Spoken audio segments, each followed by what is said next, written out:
तो आज हम बात करने वाले हैं characteristics and the speed control of DC motor. तो let's make learning fun, enjoy करेंगे, फन करेंगे, सीखेंगे भी। सीखना तो जरूरी है। अब देखो लास्ट टाइम हमने क्या क्या कर लिया था। ब्रश शिफ्टिंग पढ़ लिया था, मैंने बताया था आपको। इसमें मैंने demagnetising, cross magnetising, ampere turns भी बताए थे। मैंने आपको ब्रश शिफ्टिंग का लिमिटेशन बताया था, कहां तक लग सकता है और कहां नहीं लग पाएगा। इंटरपोल्स के बारे में बात हो गई थी हमारी। कॉम्पेंसेटिंग वाइंडिंग से मिल लिए थे हम लोग। ईएमएफ और टॉर्क को फोड़ दिया था हमने। डीसी मशीन के कनेक्शंस में आग लगा दी थी और एफिशिएंसी अपनी हमने कर ली थी 100%। समझ गए ना? तो ये सारी चीजें हम लोग कर चुके थे, ये सारी चीजें हम लोग कर चुके थे। अब आगे की बात करते हैं, आगे की कहानी सुनते हैं। तो देखो सबसे पहले बात की जाती है कैरेक्टरिस्टिक्स में मैग्नेटाइजेशन कर्व की। सर ये मैग्नेटाइजेशन कर्व क्या चीज होती है? बच्चों ये एक ग्राफ होता है open circuit voltage versus field current में। ओपन सर्किट वोल्टेज और ये फील्ड करंट के अंदर का एक ग्राफ है। तो ये क्या बताता है कि जैसे जैसे आप फील्ड वाइंडिंग का करंट बढ़ाते हो, फ्लक्स बढ़ता है, और फ्लक्स बढ़ने से कैसे वोल्टेज बढ़ती है, that is the open circuit और the no load characteristic. Open circuit भी बोल सकते हो या नो लोड कैरेक्टरिस्टिक भी बोल सकते हो, बात एक ही है दोनों में, दोनों का मतलब एकदम सेम है, एकदम सेम है। अब इसके अंदर देखो क्या होता है, जब आप करंट बढ़ाते हो तो मैग्नेटिक फील्ड बनती है, मैग्नेटिक फील्ड भी बढ़ती है, बढ़ते बढ़ते वो कर जाती है सैचुरेट। और बच्चों आप लोग क्या जानते हो, आप लोग क्या जानते हो, ये मत कहना सर कुछ नहीं जानते, जानते बहुत कुछ हो, इंटेलिजेंट लोग हो आप लोग। आप लोग ये जानते हो कि ओपन सर्किट वोल्टेज ना, जो ईएमएफ होता है वो कुछ ऐसा होता है ना? लास्ट लेक्चर में हमने देखा है ना, ये होता है। अब इसमें हमें पता है ये दो चीजों के प्रोपोर्शनल है, एक तो फ्लक्स और एक स्पीड, फ्लक्स और एक स्पीड। तो अगर आप करंट बढ़ाओगे, फ्लक्स बढ़ाओगे तो आपका वोल्टेज भी बढ़ेगा। लेकिन जैसा मैंने बोला मैग्नेटिक फील्ड बढ़ते बढ़ते सैचुरेट कर जाती है, यानी फ्लक्स कहीं ना कहीं सैचुरेट कर जाता है, और जब फ्लक्स सैचुरेट कर जाएगा तो वोल्टेज भी सैचुरेट कर जाएगी। इसीलिए देखो ग्राफ शुरू लीनियर होता है बट ग्रेजुअली इट सैचुरेट्स। अब यहां पे क्या होगा, ये ग्रेटर होना चाहिए कि जब आप स्पीड बढ़ाओगे, जब आप स्पीड बढ़ाओगे तो आपकी वोल्टेज बढ़ जाएगी, क्योंकि यहां पे ये भी तो देखो ना, voltage is proportional to flux into speed.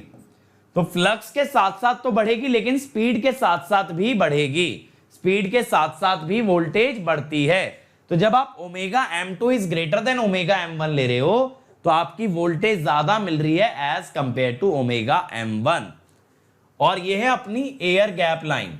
Air gap line क्या है? It is the tangent, it is the tangent to the no load characteristic. Tangent यानी स्ट्रेट लाइन जब आ रही है तो इसमें सैचुरेशन तो नहीं दिख रहा।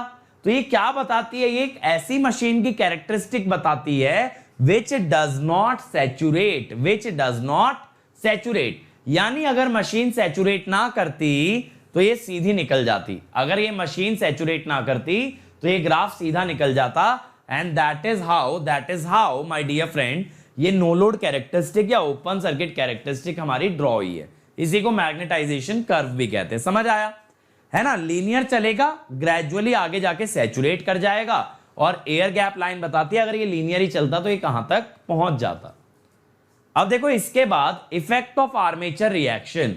मैंने आपको बताया था आर्मेचर रिएक्शन का स्ट्रेंथनिंग इफेक्ट होता है और वीकनिंग इफेक्ट होता है।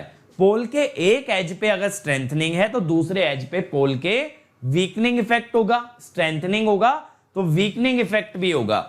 अब देखो अगर स्ट्रेंथनिंग और वीकनिंग होता है तो हम ये जानते हैं स्ट्रेंथनिंग इफेक्ट में सैचुरेशन आ जाने के कारण, सैचुरेशन आ जाने के कारण क्या होता है, वो कम हो जाता है, स्ट्रेंथनिंग इफेक्ट कम हो जाता है, लेकिन वीकनिंग इफेक्ट उतना ही रहता है। इसीलिए हम ये जानते हैं, जुनैद मोहम्मद ये रिकॉर्डेड नहीं लाइव सेशन है मेरे भाई, इतना तो पढ़ लिया करो, लाइव लिख के आ रहा है। अब यूट्यूब वाले तुम्हारा उल्लू थोड़ी बना रहे हैं। अब देखो हम लोग क्या बात कर रहे थे कि स्ट्रेंथनिंग इफेक्ट तो कम हो जाता है सैचुरेशन के कारण, लेकिन वीकनिंग इफेक्ट कम नहीं होता। इस कारणवश क्या होता है, स्ट्रेंथनिंग कम होता है वीकनिंग से, स्ट्रेंथनिंग कम होता है वीकनिंग से, इसीलिए ओवरऑल फ्लक्स कम होता है, यानी अगर 5% बढ़ता है तो 10% घटता है। इस कारण से आपका फ्लक्स ओवरऑल कम हो जाता है। इस कारण से आपका फ्लक्स ओवरऑल कम हो जाता है। समझ आ रही है बात? फ्लक्स कम रहेगा तो फ्लक्स कम हो जाने से ऑटोमेटिकली आपकी वोल्टेज कम हो जाएगी, क्योंकि फ्लक्स कम तो ईएमएफ कम। तो armature reaction tries to reduce the open circuit voltage. तो ये जो बीसी दिखा है ना, देखो ये तो आपका ओपन सर्किट वाला है। ये जो बीसी है, this is basically the drop due to armature reaction. BC is drop due to armature reaction. समझ में आया? अब मशीन के अंदर रेजिस्टेंस भी होगा, आर्मेचर रेजिस्टेंस, उसके कारण भी ड्रॉप आएगा, दैट इज दिस। तो CD is drop due to IaRa, drop due to IaRa। तो ये जो ग्राफ नंबर 2 है, ग्राफ नंबर 2 जो है इसको कह देते हैं लोड कैरेक्टरिस्टिक, और जो ग्राफ नंबर 3 है ना बेटा आपका, इसको कहते हैं इंटरनल कैरेक्टरिस्टिक। Internal characteristic. ठीक है, इतनी बात क्लियर हुई? इतनी बात क्लियर हो गई? ठीक है, तो load magnetisation curve is the curve between terminal voltage and field current. तो अब की बार ओपन सर्किट की बात नहीं हो रही, ओपन सर्किट की बात नहीं हो रही, बात जो है वो है IaRa वाले ड्रॉप की, IaRa वाले ड्रॉप की।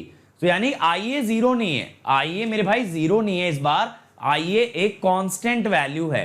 Ia is a constant value which is non zero, which is non zero.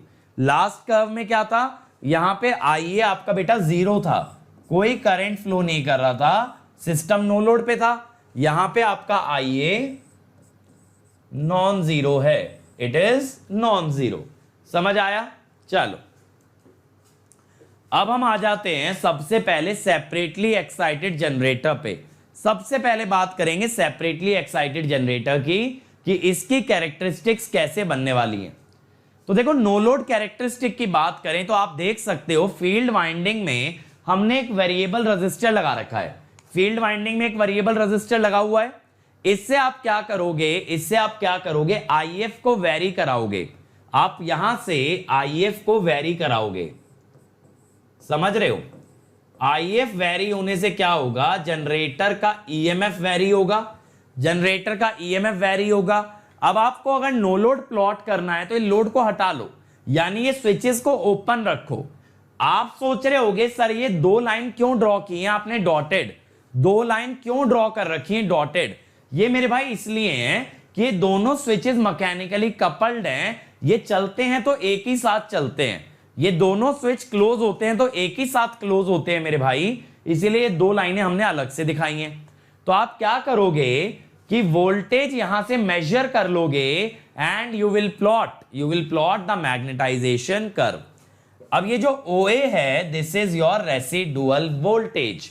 Residual voltage, residual voltage का क्या मतलब है? आपका जो फेरोमैग्नेटिक कोर है उसमें कुछ ना कुछ मैग्नेटिक फील्ड रेसिडुअल होती है, रेसिडुअल होती है, यानी जो मैग्नेटिक फील्ड आपका फील्ड वाइंडिंग हटाने के बाद भी बच जाए। मैग्नेटिक फील्ड अगर बिना फील्ड वाइंडिंग के भी बच जाए उसे कहते हैं रेसिडुअल। और BLV के अनुसार एक आपका मोशनल EMF उस रेसिडुअल की वजह से बनेगा, दैट इज OA। समझ गए? तो OA कितना होता है? Simple BRLV Z/A। क्यों? एक कंडक्टर का है ना BRLV, एक कंडक्टर का है, एक कंडक्टर की लेंथ, वेलोसिटी और रेसिडुअल फ्लक्स डेंसिटी। समझ आया? एक कंडक्टर का और कितने कंडक्टर सीरीज में आते हैं? Z/A। तो कितना हो गया? BRLV into Z/A। समझ गए? तो ये OCC, no load characteristic, magnetisation curve, ये सब एक ही चीज है। अब लोड कैरेक्टरिस्टिक पे आते हैं। ये भी मैं आपको समझा चुका हूं, दो तरह के ड्रॉप लेने होते हैं, one is due to IaRa and the other is due to armature reaction. Armature reaction का बेटा ओवरऑल इफेक्ट आता है डीमैग्नेटाइजिंग, तो यानी वो फ्लक्स को कम करता है। अगर उसने फ्लक्स को कम कर दिया तो ऑब्वियसली आपका EMF कम हो जाएगा, आपका टर्मिनल वोल्टेज भी कम हो जाएगा, आपका टर्मिनल वोल्टेज भी कम हो जाएगा। समझ आ रही है बात? अब ये जो इंटरसेप्ट आया है ना आपका OA, ये जो इंटरसेप्ट आया ना बेटा आपका OA, this is the minimum current required to circulate IA amount of current. क्या होता है ना, जब लोड कैरेक्टरिस्टिक बनती है तो एक कांस्टेंट IA लिया जाता है, एक कांस्टेंट IA लिया जाता है, ठीक है।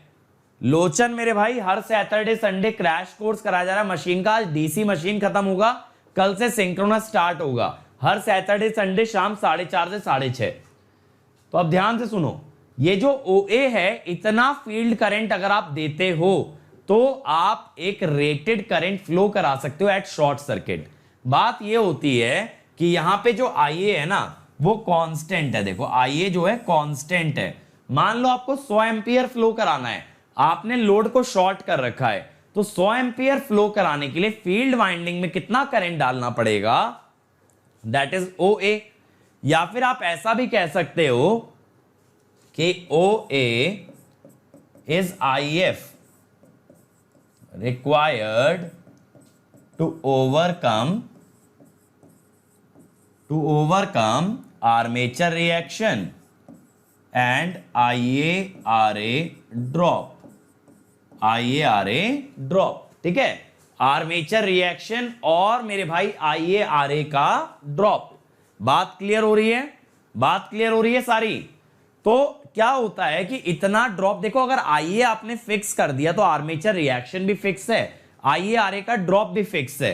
अब उतनी वोल्टेज को ओवरकम करने के लिए कम से कम एक अमाउंट ऑफ फील्ड करंट आपको चाहिए, एंड दैट इज OA। समझ गए? तो ये कैपिटल OA भी समझ गए रेसिडुअल है, और हॉरिजॉन्टल वाला भी समझ गए होंगे कि इतना फील्ड करंट लगाने से आप IaRa ड्रॉप और आर्मेचर रिएक्शन को कॉम्पेंसेट कर देते हो। अब आते हैं एक्सटर्नल कैरेक्टरिस्टिक। देखो ये मोस्ट इंपॉर्टेंट होती है किसी भी मशीन के लिए, क्योंकि ये उसके टर्मिनल पैरामीटर्स के बीच का ग्राफ है, यानी ये उसके टर्मिनल वोल्टेज और लोड करंट के बीच का ग्राफ है।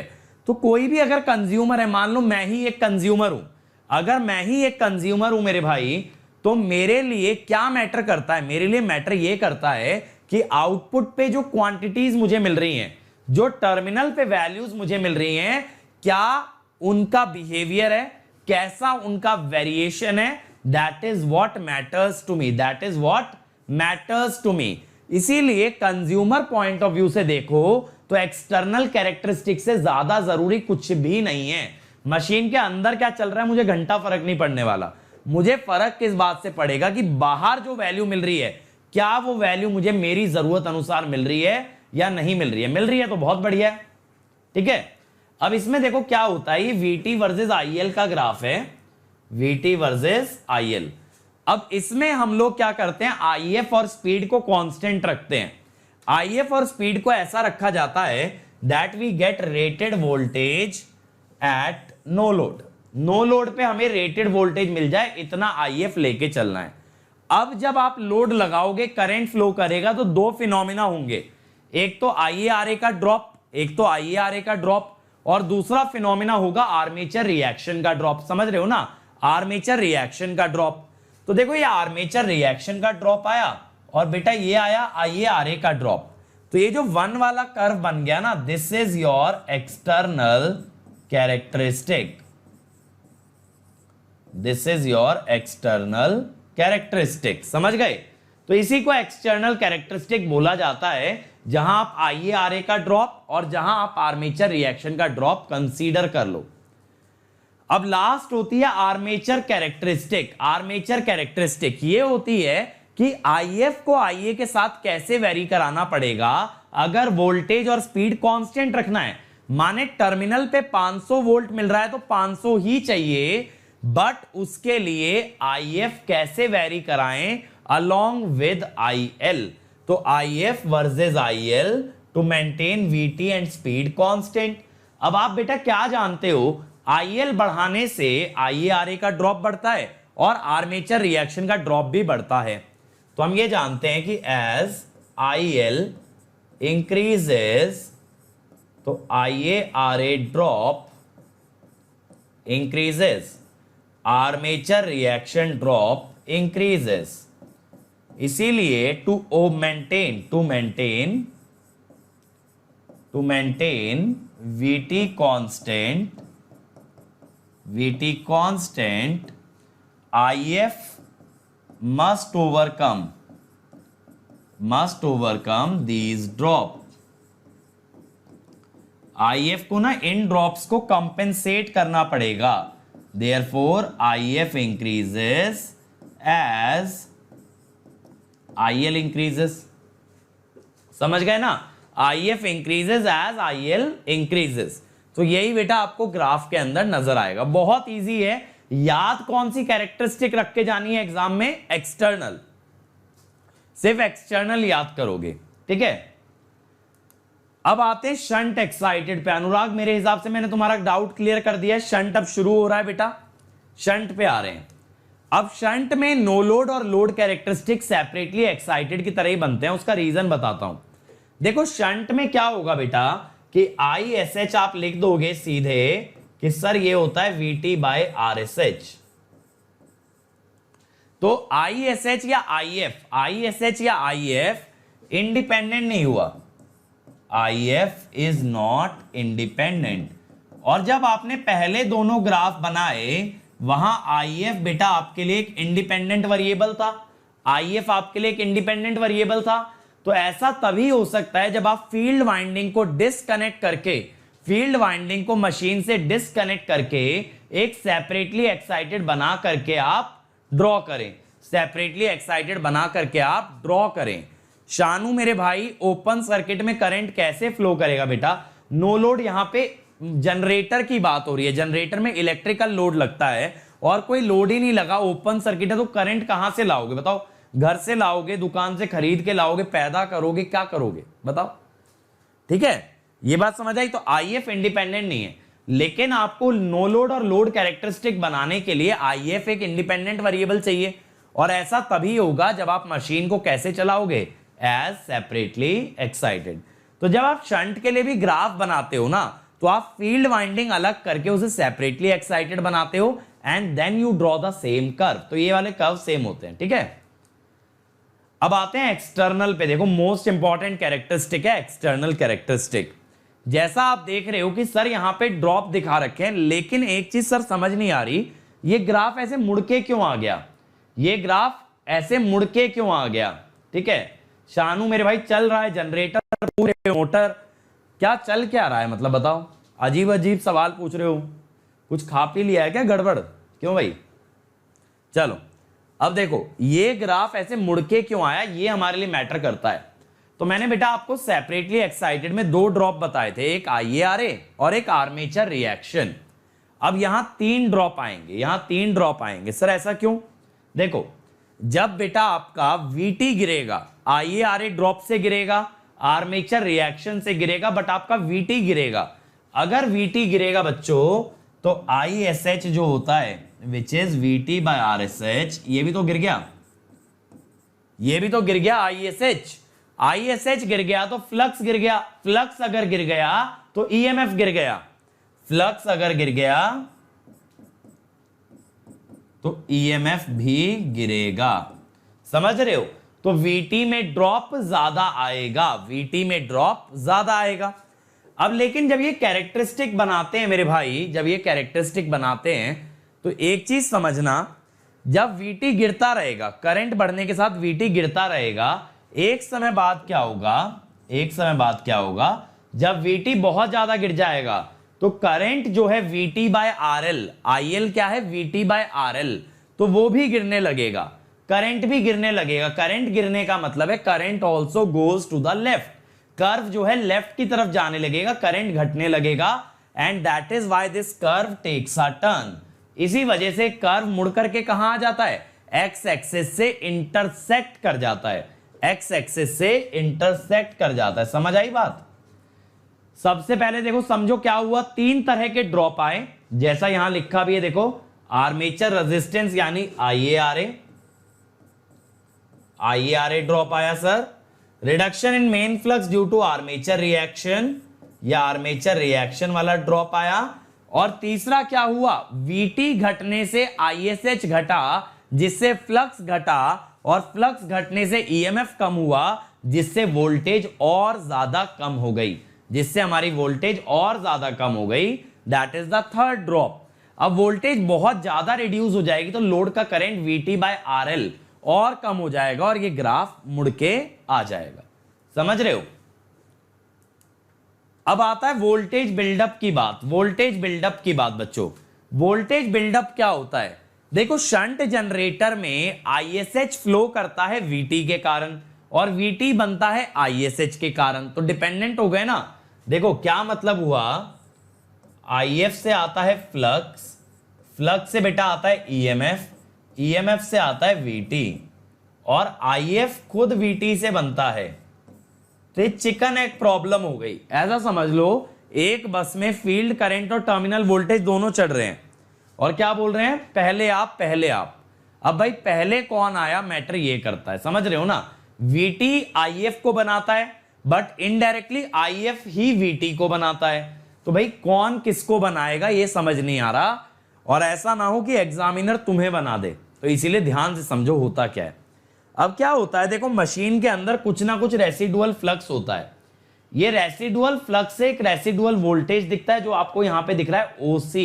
OC क्या है, रेसिडुअल वोल्टेज। ये रेसिडुअल EMF या रेसिडुअल वोल्टेज जो है उससे कुछ IF बनेगा। अब ध्यान से समझना, आपकी मशीन में कुछ रेसिडुअल फ्लक्स रेसिडुअल वोल्टेज था जिससे IF बना। अब IF से मैग्नेटिक फील्ड बनेगी। एक मैग्नेटिक फील्ड मशीन के अंदर रेसिडुअल थी, एक अब फील्ड करंट से बनने लगी, तो दो मैग्नेटिक फील्ड हो गई। अगर बेटा ये दोनों सेम डायरेक्शन में होंगी तो ये ऐड हो जाएंगी, ये दोनों ऐड हो जाएंगी, ऐड होकर के मैग्नेटिक फील्ड और ज्यादा बनेगी, उससे और ज्यादा EMF, और ज्यादा VT, और ज्यादा IF, और ज्यादा IF, फिर मैग्नेटिक फील्ड और ज्यादा, उससे और ज्यादा फ्लक्स, EMF, VT, और ज्यादा IF। तो ये कि रीजनरेटिव प्रोसेस सेटअप हो गया, रीजनरेटिव प्रोसेस सेटअप हो गया। तो क्या हुआ, सबसे पहले बेटा आया रेसिडुअल फ्लक्स, उसने बनाया वोल्टेज, उससे आया IF, और फिर IF से फिर से क्या आया, वोल्टेज। तो ग्रेजुअली ना ऐसे स्टेप्स में बढ़ता जाता है EMF, और ये कहां तक बढ़ता है, where we find the intersection of the field resistance line and the no load characteristic. ये जो है ना आपकी, ये क्या है, this is your no load characteristic. अब ये जो फील्ड रेजिस्टेंस लाइन है बच्चों, इसका स्लोप क्या होता है, द स्लोप इज RF। ठीक है, तो एक लाइन हमने ड्रॉ कर रखी है, फील्ड रेजिस्टेंस लाइन RF, और एक नो लोड कैरेक्टरिस्टिक, ये जहां टकराएंगे that is the point up to which the voltage is built up. अब इसके अंदर देखो इंपॉर्टेंट क्या आता है, ये प्रोसेस डिफाइन करने के लिए तो नहीं आएगा आपका गेट के अंदर, लेकिन इस पे टर्म्स इंपॉर्टेंट है, क्रिटिकल स्पीड और क्रिटिकल रेजिस्टेंस। तो अब ये क्रिटिकल रेजिस्टेंस क्या होता है, क्रिटिकल रेजिस्टेंस फील्ड रेजिस्टेंस की वो वैल्यू है जिससे ज्यादा वैल्यू अगर आपने सर्किट में कनेक्ट कर दी, यानी मान लो 100 ओम है, तो 100 से ज्यादा अगर आपने लगा दिया तो आपका ये वोल्टेज बिल्डअप वाला प्रोसेस नहीं बनेगा, ये वोल्टेज बिल्डअप वाला प्रोसेस नहीं बनेगा। That is the value of the critical resistance. बात समझ में आ रही है, बात समझ में आ रही है। क्रिटिकल रेजिस्टेंस, लोचन कह रहे हैं मशीन को जब सबसे पहली बार स्टार्ट करेंगे तब तो रेसिडुअल नहीं होगा, तो मेरे भाई तब आपको फील्ड वाइंडिंग को सेपरेटली एक्साइट करना पड़ेगा for the first time of starting, directly shunt की तरह नहीं कर पाओगे। अब आगे सुनो, तो मैंने जैसा बोला, मान लो क्रिटिकल रेजिस्टेंस 100 है और आपने 100 से ज्यादा रेजिस्टेंस फील्ड सर्किट को दे दिया, ठीक है, फील्ड सर्किट को दे दिया, तब क्या होगा, तब क्या होगा, उस केस में आपका वोल्टेज बिल्डअप नहीं हो पाएगा। तो कितनी मैक्सिमम रेजिस्टेंस आप लगा सकते हो, that is called as the critical resistance.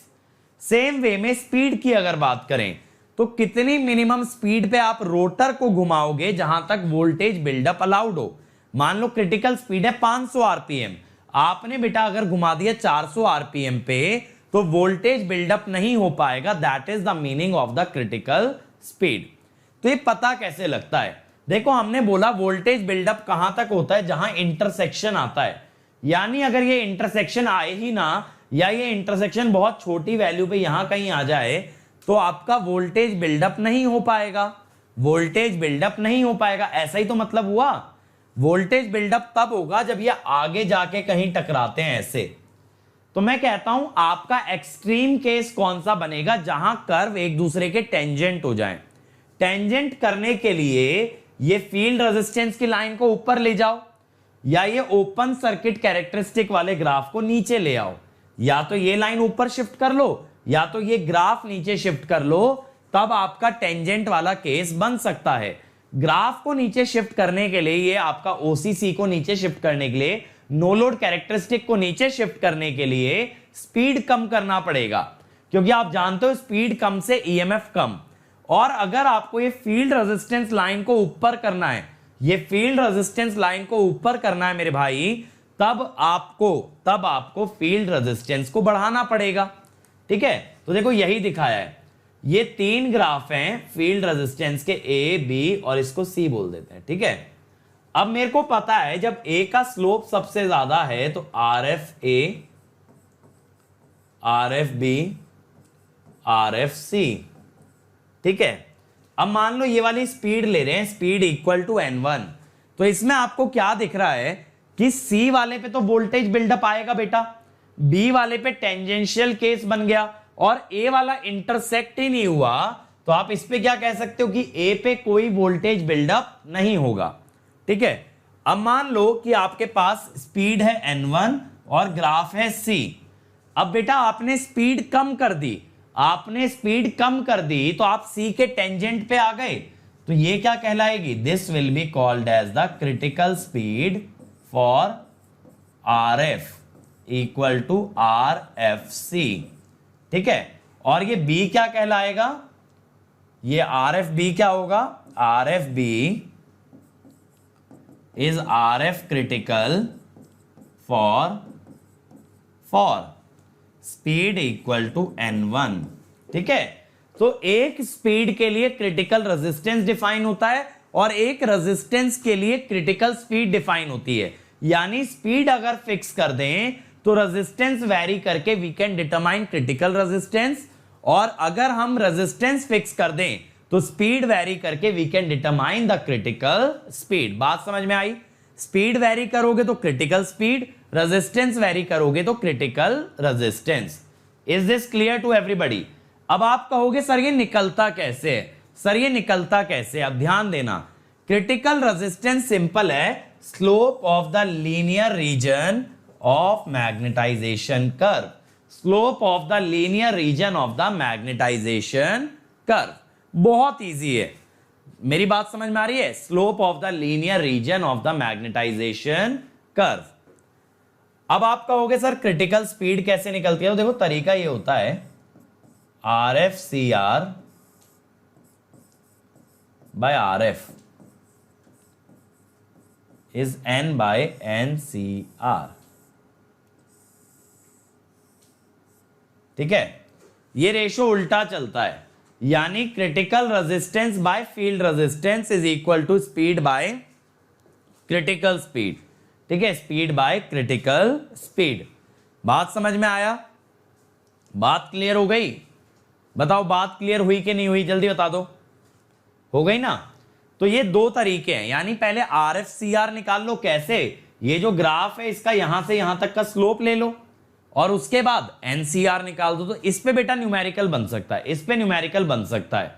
ठीक है, चलो अब फेलियर ऑफ वोल्टेज बिल्डअप, किस कारण से ऐसा हो सकता है कि मशीन में वोल्टेज बिल्डअप ना हो, है ना? जैसे सबसे पहले हो सकता है आपका रेसिडुअल मैग्नेटिज्म ही ना हो, रेसिडुअल मैग्नेटिज्म तो जड़ था ना, वहीं से तो वोल्टेज बिल्डअप स्टार्ट हुआ। दूसरा रीजन ये हो सकता है कि आपका बेटा फील्ड वाइंडिंग का कनेक्शन गड़बड़ हो, अगर फील्ड वाइंडिंग आपने उल्टी जोड़ी हुई है तो उसका फ्लक्स रेसिडुअल में ऐड होने की जगह उसमें से सब्ट्रैक्ट हो जाएगा, अगर उसमें से सब्ट्रैक्ट हो गया तो रिजल्टेंट फ्लक्स कम हो जाएगा, रिजल्टेंट फ्लक्स अगर बच्चों कम हो गया तो उससे होगा क्या, आपका ईएमएफ कम होगा, वोल्टेज कम होगी, बढ़ेगी नहीं, voltage will actually reduce, voltage will actually reduce. अगला, field resistance more than critical resistance या speed less than critical speed. Very simple, RF greater than RF CR। इस पे जो है ना MSQ क्वेश्चन बन सकता है भाई गेट में, N लेस देन NCR। इस पे आपका MSQ बन सकता है। सत्येंद्र कह रहे हैं क्रिटिकल रेजिस्टेंस सर रिपीट कर दो। मेरे भाई क्रिटिकल रेजिस्टेंस वो स्लोप है जिस पे ये फील्ड रेजिस्टेंस लाइन ग्राफ के टेंजेंट हो जाए, जिस पे ये फील्ड रेजिस्टेंस लाइन ग्राफ के टेंजेंट हो जाए उसे कहते हैं क्रिटिकल रेजिस्टेंस। और टेंजेंट अगर हो गई तो लाइन का स्लोप और ग्राफ का स्लोप बराबर होगा। तो मैंने कहा सिंपल फंडा रखो कि ये जो ग्राफ है इसका इन दोनों पॉइंट्स के बीच स्लोप निकाल लो, वही क्रिटिकल रेजिस्टेंस है। तो किसी भी स्पीड पे अगर ग्राफ का स्लोप निकाल दोगे तो वहां से उसका क्रिटिकल रेजिस्टेंस मिल जाएगा। अब अगले पे आ रहे हैं सीरीज एक्साइटेड जनरेटर।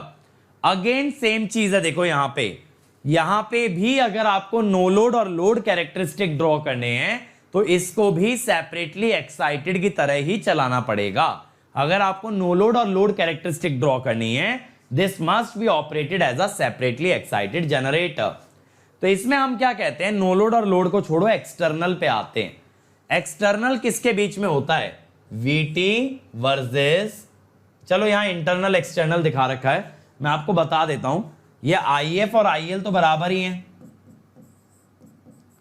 IF और IL तो बराबर ही हैं। अब सबसे पहले क्या होता है कि एज IL इंक्रीजेस तो फ्लक्स इंक्रीजेस, तो EMF इंक्रीजेस, EMF इंक्रीजेस। तो ये वाला ग्राफ बन गया ना, देखो ये वाला जो दिखा रखा है ऊपर, सबसे ऊपर। अब इसके बाद क्या होगा, आर्मेचर रिएक्शन कम करेगा, आर्मेचर रिएक्शन वोल्टेज को कम करेगा। तो ये वाला जो बच्चों ड्रॉप है, that is due to armature reaction. मैंने इस लेक्चर के शुरू में ही बताया था आर्मेचर रिएक्शन कम क्यों करता है। और इसके बाद आपका IaRa भी कम करेगा, IaRa भी कम करेगा। तो ये फाइनली क्या बन गई, एक्सटर्नल। लेकिन देखो जैसा आपने बोला IL बढ़ने से फ्लक्स बढ़ता है, फ्लक्स बढ़ने से वोल्टेज बढ़ती है। मेरे भाई इसकी लिमिट है, ऐसा हमेशा नहीं होगा कि ये चलता ही रहेगा चलता ही रहेगा, ऐसा नहीं होता। फ्लक्स बढ़ते बढ़ते कहीं ना कहीं सैचुरेट जरूर करेगा। जहां सैचुरेट कर गया बेटा वहां आपका EMF कांस्टेंट हो गया, वहां आपका EMF कांस्टेंट हो गया। अब अगर आप उससे ज्यादा करंट बढ़ाओगे, अगर आप उससे ज्यादा करंट बढ़ाओगे तो आपका आर्मेचर रिएक्शन ड्रॉप, ये सब चीजें बढ़ेंगे, ये सब चीजें बढ़ेंगे और आपका इफेक्टिवली वोल्टेज गिरने लगेगा। देखो जो यहां पे दिखाया भी है ये वाले रीजन में, समझ में आया। जहां आपका EMF सैचुरेट कर गया उसके आगे करंट बढ़ाने से ड्रॉप बढ़ता है और ड्रॉप बढ़ने से वोल्टेज गिरने लगता है, ड्रॉप बढ़ने से वोल्टेज गिरने लगता है। तो हम सिर्फ इतने रीजन में चलाते हैं जिसको बूस्टर रीजन लिखा है। बूस्टर रीजन क्यों लिखा है, क्योंकि यहां लोड बढ़ने से वोल्टेज बढ़ती है। तो जब कभी आपको वोल्टेज में बूस्ट देना है, मान लो लाइन में चलते चलते वोल्टेज थक गई, थक हार के कम हो गई, लेकिन आप उसमें फिर से जान डालना चाहते हो, फिर से उसमें जोश भरना चाहते हो, तो बीच में सीरीज जनरेटर लगा देना। ये उसकी वोल्टेज को वापस से उठा देगा, ये उसकी वोल्टेज को वापस से उठा देगा। ठीक है, अब कंपैरिजन पे आ जाओ, कंपैरिजन कर लेते हैं सारी मशीन्स का। देखो सबसे पहले हम बात करते हैं अगर नो लोड वोल्टेज सेम हो, नो लोड वोल्टेज। अब नो लोड वोल्टेज आप सीरीज के केस में बात नहीं कर सकते क्योंकि सीरीज में नो लोड पे IL 0 है, IF 0 है, जिस कारण से आपका वोल्टेज कितना आता है, रेसिडुअल। समझ रहे हो ना, एक्सटर्नल कैरेक्टरिस्टिक कंपेयर कर रहा हूं, बातें समझ में आ रही हैं। सबकी एक्सटर्नल कैरेक्टरिस्टिक बेटा कंपेयर कर रहे हैं, सीरीज की नहीं कर पाओगे नो लोड वोल्टेज को सेम रख के, क्योंकि सीरीज में नो लोड वोल्टेज आती है आपकी residual voltage, no load voltage आपकी आती है रेसिडुअल वोल्टेज। तो you can't compare in series, you can't compare in series. आप बाकी सबको कंपेयर करोगे, बाकी सबको कंपेयर करोगे तो देखो यहां से अगर देखें सबसे ऊपर आ रहा है over compound. Over compound machine वो होती है जिसमें सीरीज वाइंडिंग के टर्न्स हाई होते हैं और सीरीज वाइंडिंग के टर्न्स हाई होने से इसकी full load voltage no load से ज्यादा होती है। ठीक है, फ्लैट कंपाउंड वो होती है जहां फुल लोड और नो लोड बराबर आ जाते हैं, जहां फुल लोड और नो लोड बराबर आ जाते हैं। फिर उसके बाद आती है अंडर कंपाउंड। अंडर कंपाउंड यानी यहां कंपाउंडिंग तो है, लेकिन मेरे भाई कंपाउंडिंग कम होने के कारण full load voltage is less than no load voltage, it is less than no load voltage. Shunt, shunt की अगर बात करें तो शंट के अंदर तो सीरीज वाइंडिंग है ही नहीं, तो ये नीचे है। डिफरेंशियल में क्या होगा, ध्यान से दिमाग लगाना। डिफरेंशियल में करंट बढ़ने से क्या होगा, आपका फ्लक्स घटेगा, क्योंकि phi-SH माइनस phi-SE फ्लक्स घटेगा तो वोल्टेज बहुत तेजी से गिरेगी। डिफरेंशियल में फिर से सुन लो, करंट बढ़ने से फ्लक्स गिरता है, फ्लक्स गिरने से voltage falls rapidly, voltage falls very very rapidly, and that is why differential compound का ग्राफ सबसे नीचे गया, सबसे नीचे गया। अब अगला कंपैरिजन स्कीम होता है, इनकी फुल लोड वोल्टेज कांस्टेंट कर दो। अब आप लोगों को यह पहचानना है कि यहां पे कौन सा कर्व किस मशीन को रिप्रेजेंट करेगा। देखें, सबसे पहले 1 that is series, that is series. 2 वाले में देखो नो लोड वोल्टेज कम है, फुल लोड ज्यादा है, तो ओवर कंपाउंड। अब 3 वाले में देखो नो लोड और फुल लोड सेम है, फ्लैट कंपाउंड। ठीक है, 4 वाले में नो लोड ज्यादा है, फुल लोड कम है, अंडर कंपाउंड। ठीक है, 5 वाले में नो लोड ज्यादा है, फुल लोड कम है, this is your separately excited. 6 वाले में देखो ये ग्राफ टर्न होते दिख रहा है, तो दिस इज योर शंट। और 7th वाले में तो सबसे ज्यादा ड्रॉप है, दैट इज डिफरेंशियल, डिफरेंशियल। ठीक है, तो आपको ना ये आइडिया रहना चाहिए कि ड्रॉप कैसे देख रहे हैं, कि सर अगर सीरीज वाइंडिंग लगा देंगे या क्यूमुलेटिव कंपाउंड बनाएंगे। ध्यान से सुनना, क्यूमुलेटिव कंपाउंड बनाने में क्या होता है, करंट के साथ फ्लक्स बढ़ता है, फ्लक्स के साथ वोल्टेज बढ़ती है, ये फायदा है क्यूमुलेटिव कंपाउंड का। वहीं डिफरेंशियल कंपाउंड में क्या होता है, करंट बनाने से फ्लक्स घटता है, फ्लक्स घटने से वोल्टेज घटती है।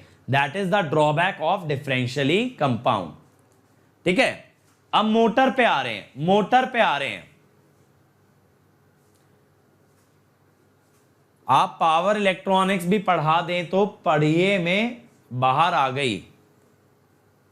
मेरे भाई पावर इलेक्ट्रॉनिक्स पढ़ा तो रखा है, इस चैनल पे पूरा पावर इलेक्ट्रॉनिक्स पढ़ा रखा है। आशीष, मेरे हिसाब से तुमने चेक नहीं किया होगा, पावर इलेक्ट्रॉनिक्स पूरा प्रेजेंट है और मैं लिंक देता रहता हूं।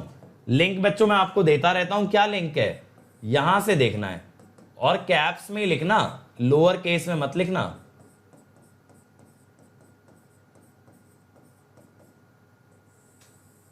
ठीक है, bit.ly/getlive यहां पे मिल जाएगा पावर इलेक्ट्रॉनिक्स। चलो अब शंट मोटर पे आ रहे हैं। देखो मोटर के अंदर 3 कैरेक्टरिस्टिक बनती हैं।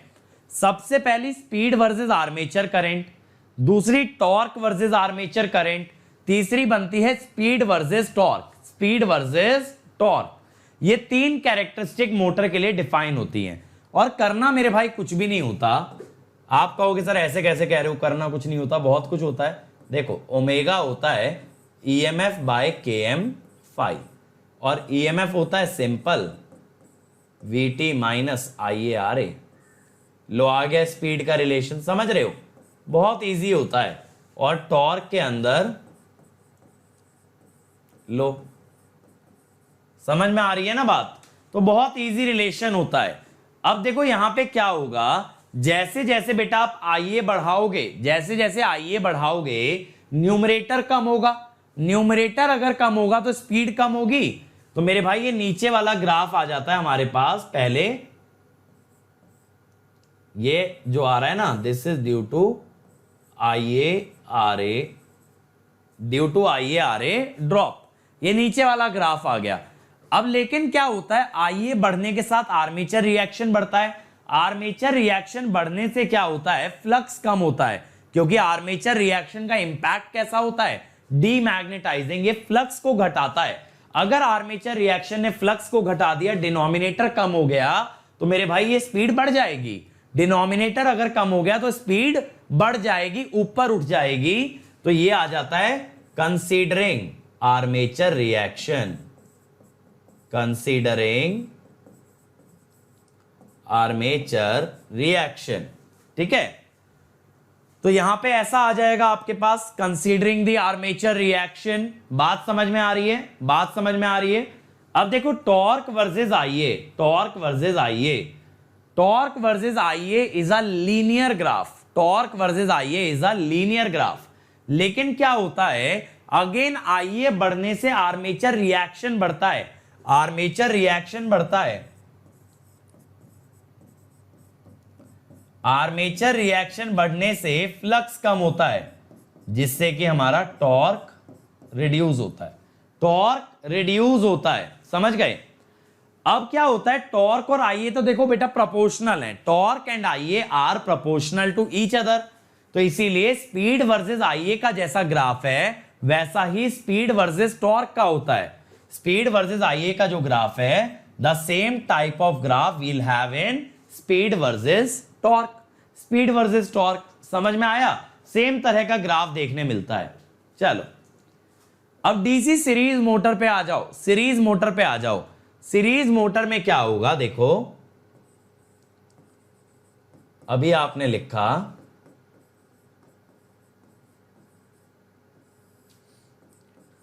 अब सीरीज मोटर की खासियत यह है बच्चों कि फाई इज प्रोपोर्शनल टू आईए। तो जैसे आप आईए बढ़ाओगे तो न्यूमरेटर तो घटेगा, साथ साथ डिनोमिनेटर भी बढ़ेगा। न्यूमरेटर कम होगा, डिनोमिनेटर इंक्रीज होगा, तो स्पीड बहुत तेजी से गिरेगी, speed decreases very very rapidly, and that is the characteristic of the series motor. Hyperbolic curve है, हाइपरबॉलिक कर्व है। नहीं तो आप यहां पे रख भी सकते हो, ऐसे रख लो, थोड़ा सा और कॉन्टेक्स्ट आपको मिल जाएगा। समझ रहे हो? मैंने ये कह दिया कि फाई इक्वल टू सी आईए। देखो आ गया ना हाइपरबोला, 1/x बन गया ना, 1/x बन गया, क्योंकि x एक्सिस पे क्या है, आईए, तो ये बन गया 1/x। तो इसीलिए हम ये कह देते हैं सीरीज मोटर को कभी नो लोड पे नहीं चलाना चाहिए, सीरीज मोटर को कभी नो लोड पे नहीं चलाना चाहिए। Series motor should not be operated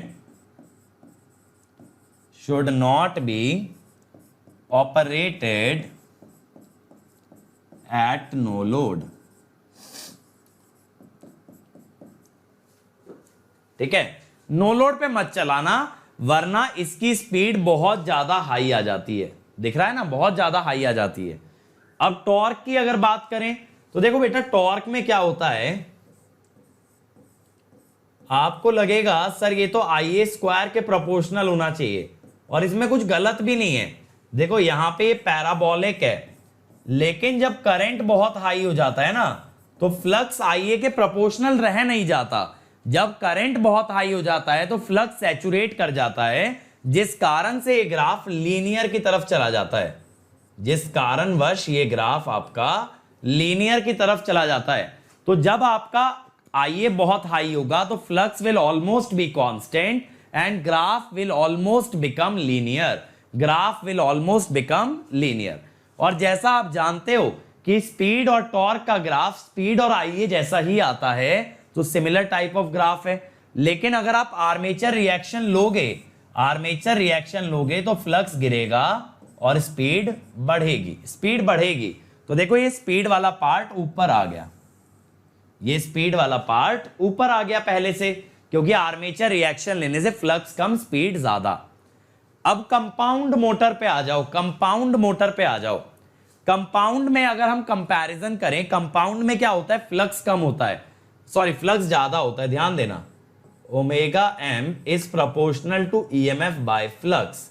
अब क्यूमुलेटिव कंपाउंड में क्या होता है, शंट प्लस सीरीज, तो ये हाई होता है, हाई होता है तो क्यूमुलेटिव कंपाउंड की स्पीड कम होती है, क्यूमुलेटिव कंपाउंड की स्पीड शंट से कम होती है। तो ये जो शंट की कैरेक्टरिस्टिक होती है ना बेटा, ये बहुत ज्यादा डिजायरेबल होती है, क्योंकि इसके अंदर स्पीड का डिक्रीमेंट बहुत ही कम होता है, स्पीड का डिक्रीमेंट बहुत कम होता है। मतलब ऐसा समझ लो, एक बाइक पे एक लोग बैठे या 4 लोग बैठे, स्पीड ऑलमोस्ट बराबर रहती है। ऐसी मशीन किसको नहीं चाहिए होगी, सोच के देखो, किसको ऐसी मशीन नहीं चाहिए जिसमें कि कितने भी लोग बिठा लो गाड़ी में, गाड़ी बराबर भाग रही है। तो ये तो बहुत अच्छी चीज हो गई। तो शंट मशीन की speed characteristics are always desirable. अब टॉर्क की बात करें तो देखो, एक तो आ गया आपके पास शंट का, सीरीज का, क्यूमुलेटिव में दोनों से ज्यादा, क्यूमुलेटिव में दोनों से ज्यादा। क्यों भैया दोनों से ज्यादा? क्योंकि उसमें शंट भी है और सीरीज भी है। क्यूमुलेटिव का जो फ्लक्स होता है, phi cumulative is greater than phi SE is greater than phi SH. और टॉर्क आपको बच्चों पता है किसके प्रोपोर्शनल होता है, फाई आईए के।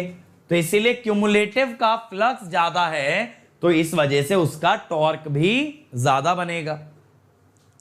फिर तो आगे आप कहानी जानते हो, है ना, बताने की जरूरत नहीं है कि स्पीड और टॉर्क का जो ग्राफ आता है वो स्पीड वर्सेस आईए जैसा ही आता है। लेकिन अच्छा, आपको पता है ये जो ग्राफ होता है ना, ये मोस्ट इंपॉर्टेंट होता है।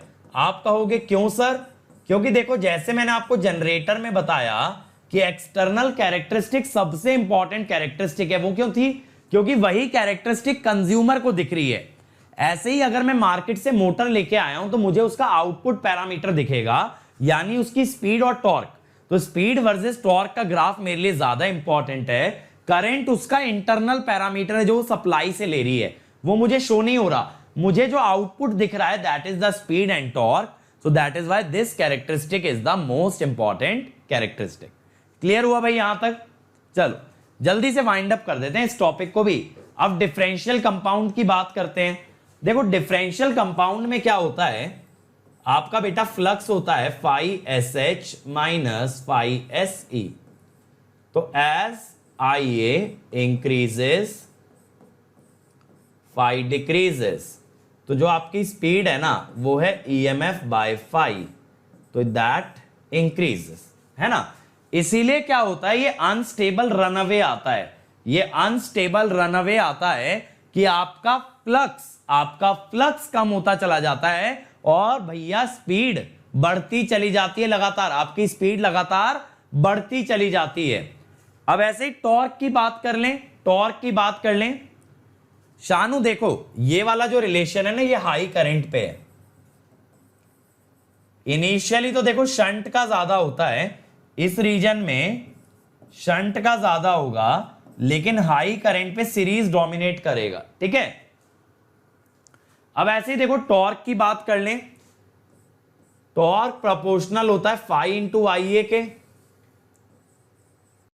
तो as phi reduces torque reduces, but अगर देखो फाई नेगेटिव हो गया, फाई नेगेटिव बेटा कब हो जाएगा? जब आपका सीरीज वाला शंट को डोमिनेट कर जाएगा। अगर सीरीज ने शंट को डोमिनेट कर दिया, फाई नेगेटिव हो जाएगा, टॉर्क नेगेटिव हो जाएगा। Phi negative and torque will also be negative. अब ऐसे टॉर्क वर्सेस ये strong field flux. Strong field flux का मतलब ये होता है that shunt is much greater than series. Shunt is much greater than series. अगर shunt much greater than series है तो यहां रिवर्सल का सवाल ही नहीं उठता, क्योंकि डोमिनेट कौन कर रहा है? शंट।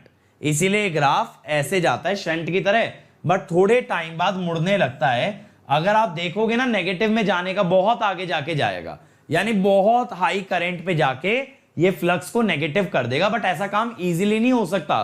क्यों? क्योंकि फाई एस एच काफी हाई है, phi S H is very very high. अब ऐसे ही देखो omega versus T, this is similar to omega M versus I A. अच्छा देखो, इसमें ना एक रिस्क हो जाता है कि जो स्टार्टिंग करंट होता है वो अगर ऐसा आ गया VT बाय RA, तो ये बहुत हाई हो जाएगा। आप कहोगे सर VT बाय RA कैसे हुआ? मेरे भाई देखो, स्टार्टिंग में क्या होता है, स्टार्टिंग में ना स्पीड 0 होती है, तो EMF 0 होता है। तो करंट जो आता है ना वो सिंपली VT/RA आ जाता है। तो अगर ये बहुत हाई हो जाता है तो आपका phi SE बहुत ज्यादा हाई हो जाता है। अगर ऐसा हो गया, and if phi becomes negative, differential compound motor may start in reverse direction। समझे? गाड़ी को आगे ले जाना चाह रहे थे, गाड़ी लेकिन पीछे भाग गई। तुमने तो गियर डाला आगे का और वो भाग गई पीछे, तो क्या होगा भैया? एक्सीडेंट ही होगा। फिर तो एक्सीडेंट ही होना है। तो ये बड़ा रिस्क रहता है कि अगर फ्लक्स नेगेटिव हो गया, यानी सीरीज वाला अगर शंट को डोमिनेट कर गया, फ्लक्स नेगेटिव हो गया, तो मोटर उल्टा ना स्टार्ट हो जाए। क्योंकि देखो स्पीड तो 0 है, अब जिस दिशा में टॉर्क मिलेगा उसी दिशा में वो स्टार्ट हो जाएगी। तो अगर टॉर्क नेगेटिव मिलेगा तो ये नेगेटिव डायरेक्शन में ही स्टार्ट होगी। समझ गए? चल अब आते हैं स्पीड कंट्रोल। देखो ये टॉपिक एग्जाम के लिए बहुत ज्यादा रेलिवेंट है। अनुराग मेरे भाई, अभी एप्लीकेशंस पे बात ना करके फोकस करो गेट एग्जाम पे। This is a crash course, this is not comprehensive course. समझ रहे हो? कॉम्प्रिहेंसिव कोर्स नहीं है बेटा। एप्लीकेशंस वगैरह कितना भी पढ़ लो, ये चीज पे ज्यादा जरूरी है। आशीष AIR1 कैसे लाएं ये मैं बताऊंगा, लेकिन आज रात को 8:30 बजे, है ना? आज रात को 8:30 बजे बिल्कुल बताऊंगा कि एग्जाम के अंदर मुझे कैसा फील हुआ था, मैंने कैसे एग्जाम दिया था, मेरी स्ट्रेटेजी क्या रहती है, सब चीजें मैं आपको बताऊंगा। पूरा एक तरीके से आपके आगे पूरा वो 3 घंटे प्ले होंगे जो कि मैंने एग्जाम हॉल में बिताए थे। ठीक है? चल आज रात 8:30 बजे स्पेशल क्लास में, लिंक मेरे टेलीग्राम चैनल पे मिलेगा। टेलीग्राम चैनल बेटा आप सबको पता होगा क्या है सर? टेलीग्राम चैनल है ये, है ना? इस टेलीग्राम चैनल पे बताऊंगा। बाकी बताओ, अभी तक मजा आ रहा है? अब अगले टॉपिक पे जा रहे हैं। अभी तक मजा आ रहा है सब लोगों को कि जितना भी हमने कवर किया है, जितनी भी चीजें सीखी हैं, आर यू गाइस एंजॉयिंग और नॉट? एक सेक्शन मैंने खत्म कर दिया आज के लेक्चर का, दैट इज कैरेक्टरिस्टिक। अब सेकंड टॉपिक पे जा रहे हैं। सेकंड टॉपिक पे जा रहे हैं, that is your speed control. ठीक है भाई? चलो लेट्स स्टार्ट। पहले टर्मिनोलॉजी देख लेते हैं मेरे भाई। सबसे पहली टर्म होती है बेस स्पीड। ये होती है रेटेड स्पीड डीसी मोटर की, यानी डीसी मोटर जब खरीद के लाओगे उस पे जो एक सिल्वर कलर की पट्टी लगी होगी ना, उस पे जो स्पीड लिखी होगी that is the base speed. और इतनी स्पीड पे मोटर तब भागती है जब आप उसे रेटेड वोल्टेज और रेटेड फील्ड करंट देते हो। IF भी रेटेड रखो, उसकी वोल्टेज भी रेटेड रखो, तो जितनी स्पीड पे मोटर भागेगी वो रेटेड स्पीड होगी, या कह सकते हो बेस स्पीड। जैसे ट्रांसफार्मर और जनरेटर में वोल्टेज रेगुलेशन होता है, ऐसे ही मोटर के अंदर स्पीड रेगुलेशन होता है। यह बताता है नो लोड से फुल लोड जाते हुए मोटर की स्पीड कैसे वेरी कर रही है। अगर ये हमें देखना है तो that is called as the speed regulation. Then the next is speed range. Speed range क्या होता है? Ratio of the maximum speed to the minimum speed is called as the speed range, is called as the speed range. Then constant power drive. Constant power drive यानी अगर motor एक ऐसा load चलाए जिसकी power constant रहे, then it is said to be constant power drive. And then constant torque drive यानी motor अगर एक ऐसा लोड चलाए जिसका कि टॉर्क कांस्टेंट रहे, then it is called as the constant torque drive. ठीक है? यहां पे कांस्टेंट टॉर्क ड्राइव आएगा।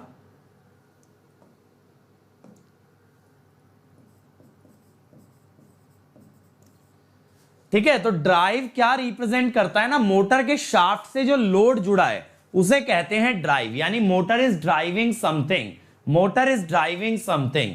तो दैट इज व्हाट, अगर उसका टॉर्क कांस्टेंट है, कांस्टेंट टॉर्क ड्राइव, अगर उसकी पावर कांस्टेंट है तो कांस्टेंट पावर ड्राइव। अब देखो armature resistance control. Armature resistance control, इसमें हम क्या कहते हैं कि आर्मेचर के सीरीज में एक वेरिएबल रेजिस्टेंस लगा दिया जाए। आर्मेचर के सीरीज में रेजिस्टेंस लगा दो। अब जैसे जैसे ये रेजिस्टेंस बढ़ता है वैसे वैसे बेटा आपकी स्पीड कम होती है। That is armature resistance control and it can be used to obtain speed below base speed. यानी आर्मेचर रेजिस्टेंस बढ़ाने से स्पीड बस कम ही कर सकते हो। कभी भी स्पीड को बढ़ा नहीं सकते, ठीक है। तो स्पीड कम होगी, तो देखो जैसे जैसे आप आरजी इंक्रीज कर रहे हो ना, वैसे वैसे आपकी स्पीड कम होती जा रही है, वैसे वैसे आपकी स्पीड कम होती जा रही है। तो ये तो किसका एग्जांपल हुआ, शंट का। ऐसे ही आप सीरीज में भी कर सकते हो, the same thing you can do in series. तो यहां पे भी आरजी बढ़ाने के साथ आपकी स्पीड लगातार कम होगी, आपकी स्पीड लगातार कम होगी, समझ गए ना।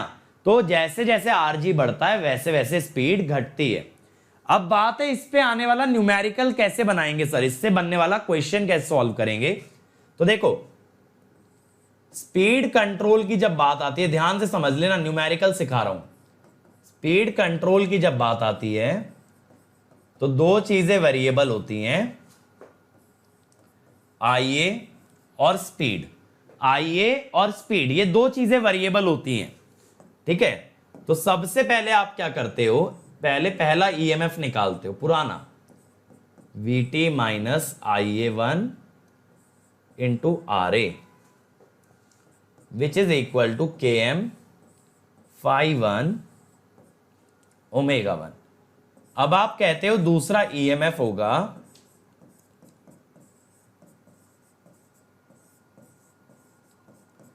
RA प्लस R, कोई आपने एक्सटर्नल रेजिस्टेंस लगा दिया, ठीक है, ये बन जाएगा। अब ना आप इसको रेशो में ले लेते हो, E2 bye E1, E2 bye E1। तो ये रेशो लेने से क्या बनता है, VT minus IA2 into RA plus R, VT minus IA1 into RA।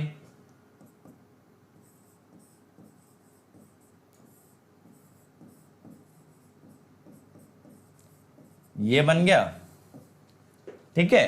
अब इसके अलावा बच्चों देखो एक इक्वेशन आ गई ना, यहां वेरिएबल दो हैं, एक करंट एक स्पीड, एक इक्वेशन आ गई। दूसरी इक्वेशन टॉर्क से बनती है,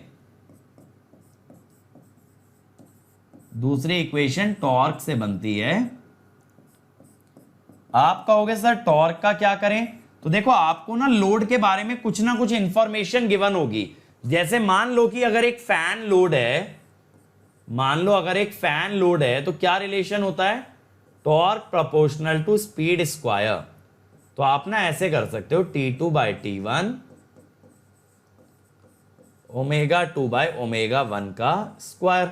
T2 बाय T1 कितना हो गया, phi2 IA2। समझ गए कैसे टैकल करना है सवाल को। आ गई ना करंट और स्पीड के लिए दो इक्वेशन, दो इक्वेशन है और दो ही वेरिएबल हैं।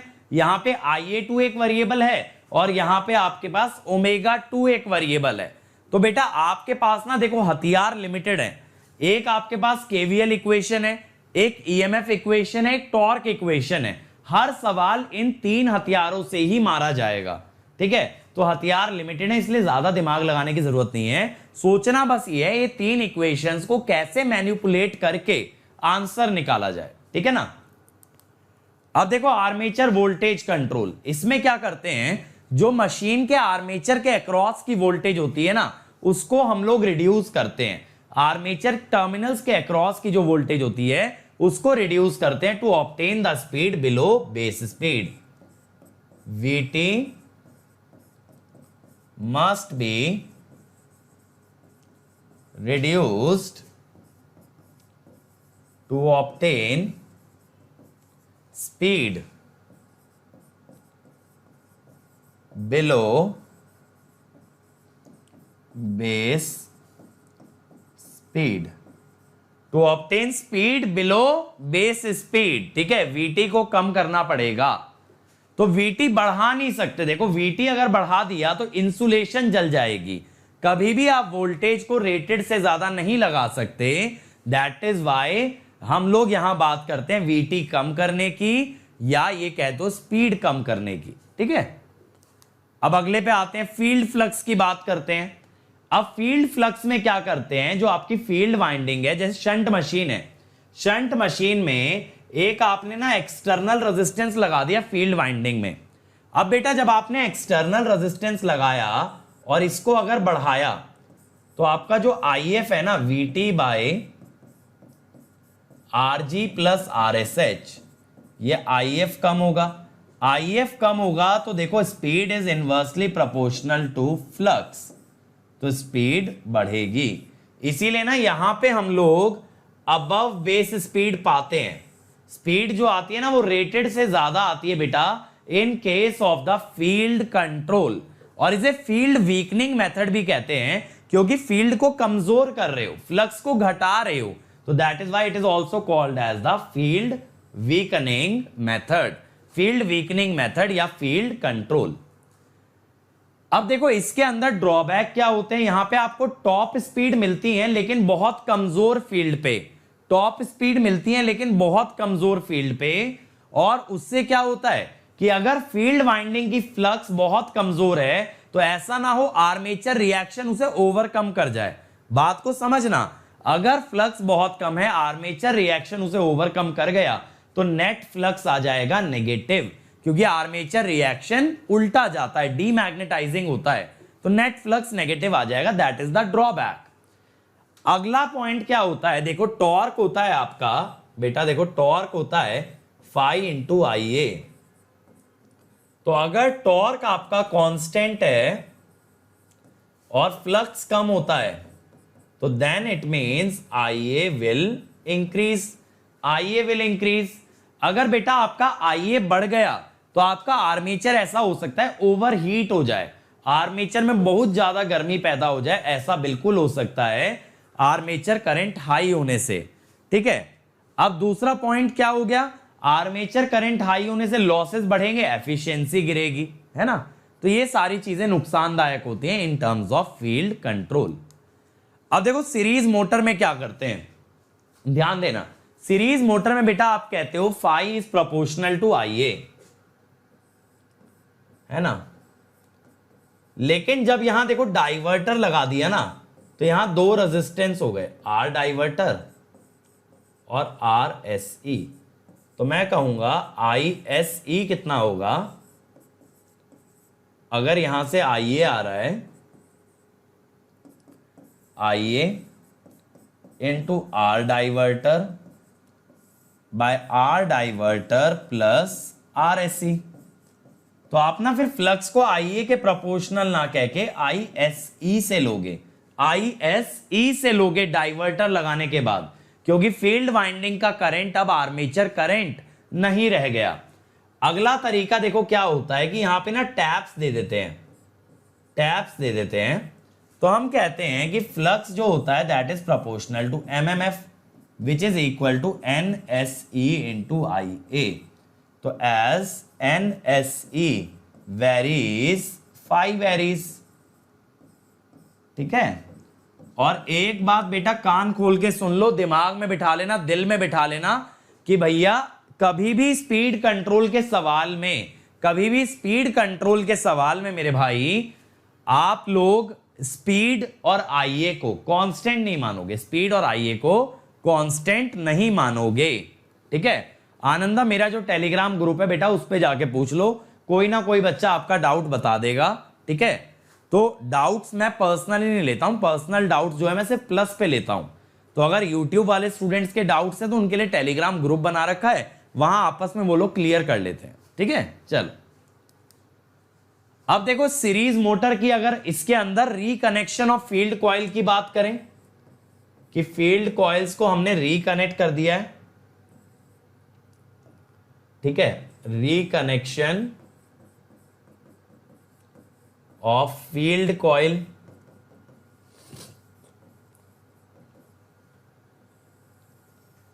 अब देखो इसके अंदर क्या हुआ है, MMF है NS/2 into IA plus NS/2 into IA which is equal to NS into IA। यहां तो ये है। अब हमने क्या किया कि यहां पे दो को दो में डिवाइड कर दिया, NS/2 और NS/2 में, तो यहां पे देखो IA/2 चला गया, IA/2, तो अब आपका MMF क्या होगा। अब देखो बहुत सारे बच्चे मुझे यहां ये सिखाएंगे कि सर पैरेलल सर्किट में एमएमएफ ऐड नहीं होता, फ्लक्स ऐड होता है। तो मेरे भाई पहले ही सुन लो, ये पैरेलल इलेक्ट्रिक सर्किट है, मैग्नेटिक पैरेलल नहीं है। मैग्नेटिज्म में जब पैरेलल सर्किट आता है तब हम कहते हैं एमएमएफ विल रिमेन सेम। यहां हमारे करंट्स की टर्म में, यहां हमारे करंट की टर्म्स में पैरेलल कनेक्शन है, ना कि फ्लक्स की टर्म्स में।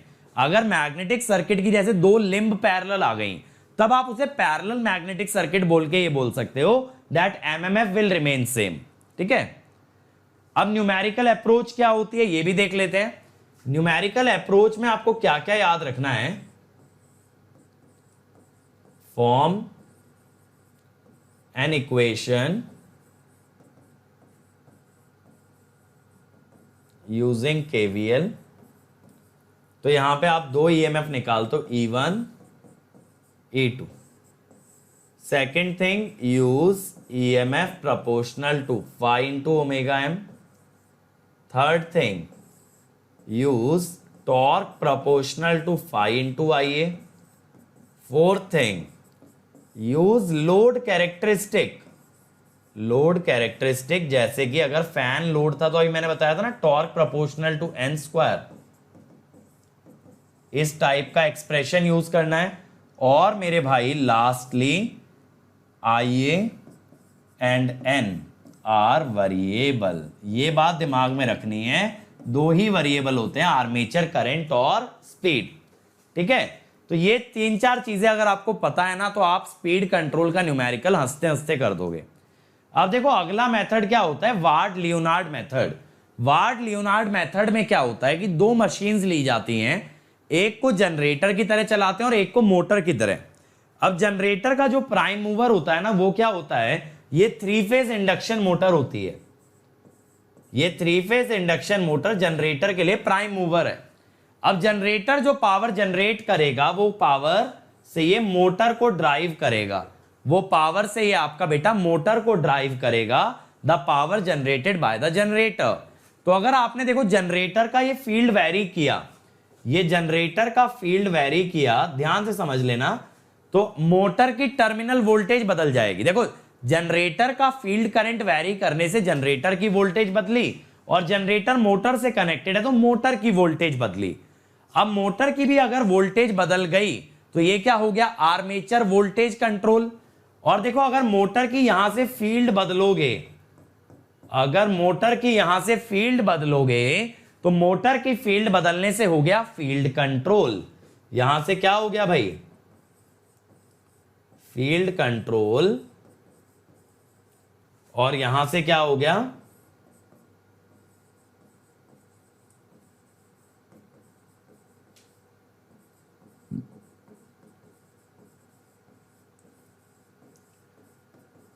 Armature voltage control. समझ गए, तो ये दोनों तरह के कंट्रोल हैं।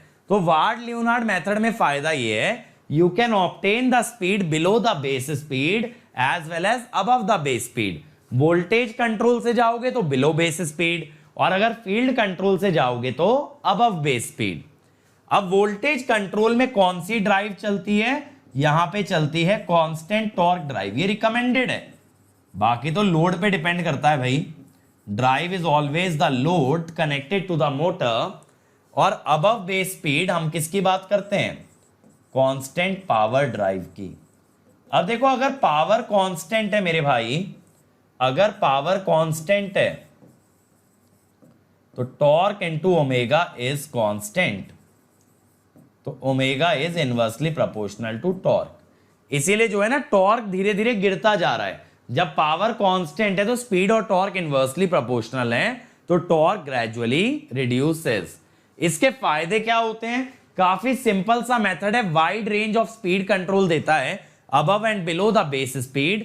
और इसके अलावा इसका स्पीड कंट्रोल काफी स्मूथ है, इसका स्पीड रेगुलेशन अच्छा है, यानी स्पीड का फ्लक्चुएशन कम है, और डायरेक्शन आप रिवर्स कर सकते हो जब चाहो तब। करना क्या है, टर्मिनल वोल्टेज रिवर्स करना है। और टर्मिनल वोल्टेज कैसे रिवर्स होगा, जनरेटर का फील्ड करंट रिवर्स करके। जनरेटर का फील्ड करंट रिवर्स करो, उसका ईएमएफ बदल जाएगा, ईएमएफ बदल गया तो मोटर की वोल्टेज बदल गई और मोटर की डायरेक्शन रिवर्स हो सकती है। सिंपल है। अब इस पे कराता हूं, देखो बेटा आपको क्वेश्चन। तो पहला क्वेश्चन देखना, पहला क्वेश्चन देखो जल्दी से, ठीक है? सब लोग बनाओ क्वेश्चन, सबको नजर आ रहा होगा। Solve this.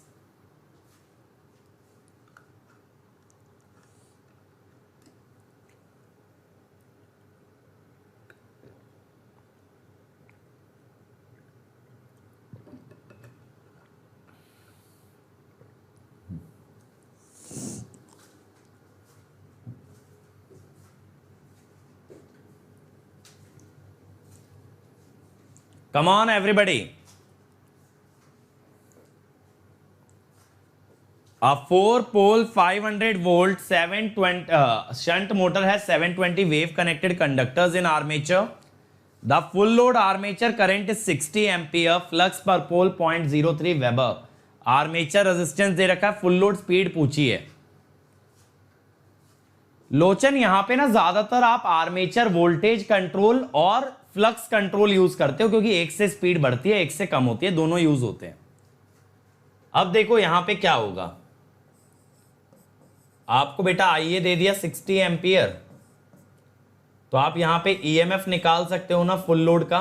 मुझे बताओ मेरे बच्चे, 500 माइनस 60 इंटू 0.2 माइनस 2, 486 वोल्ट। यह आ गया ना। अब देखो यहां पे करना कुछ नहीं है, यहां पे बस फॉर्मूला लगेगा और स्पीड आ जाएगी। पहला क्वेश्चन मैंने आपको काफी सिंपल दिया है वार्म अप के लिए, ठीक है?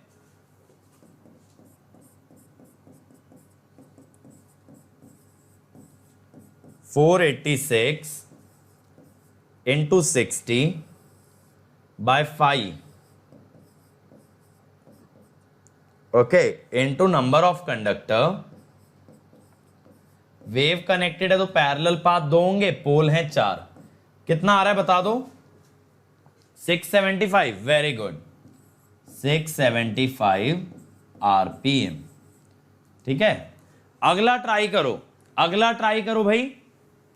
चलो जल्दी से सब लोग ट्राई करो। Come on everybody. A 250 volt shunt motor on no load runs at 1000 rpm, takes 5 ampere. Total armature and shunt field resistance is given. Calculate the speed when loaded and taking a current of 50 ampere. The armature reaction weakens the field by 3%. Weakens the field by 3%. Come on, जल्दी से बनाओ मेरे भाई।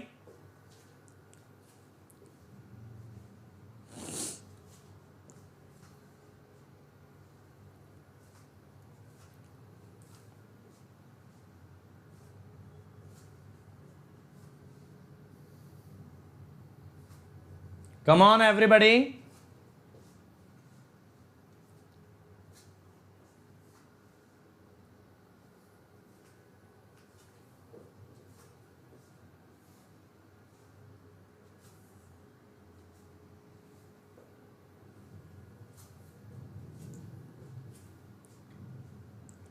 चलो भाई, come on come on come on everybody.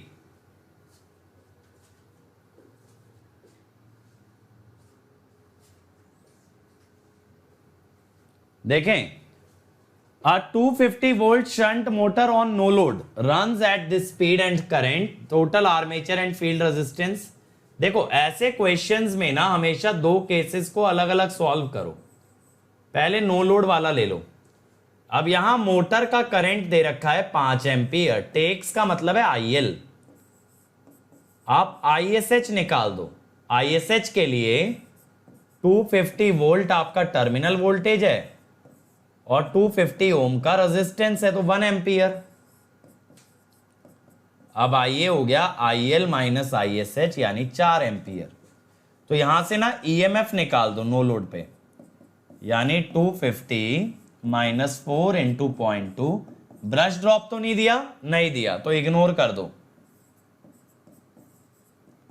जब तक brush drop नहीं देगा आप कंसीडर नहीं करोगे। फिर लोडेड कंडीशन आपको दे रखा है आईएल अब की बार 50 एम्पियर।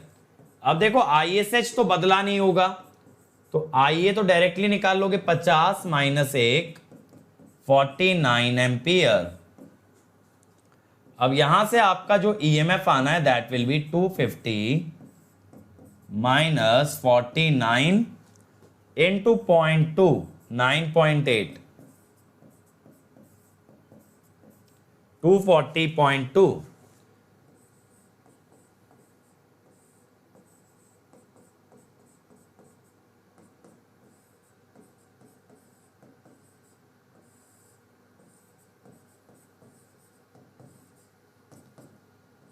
अब देखो यहां पे phi L by phi N L into N L by N N L.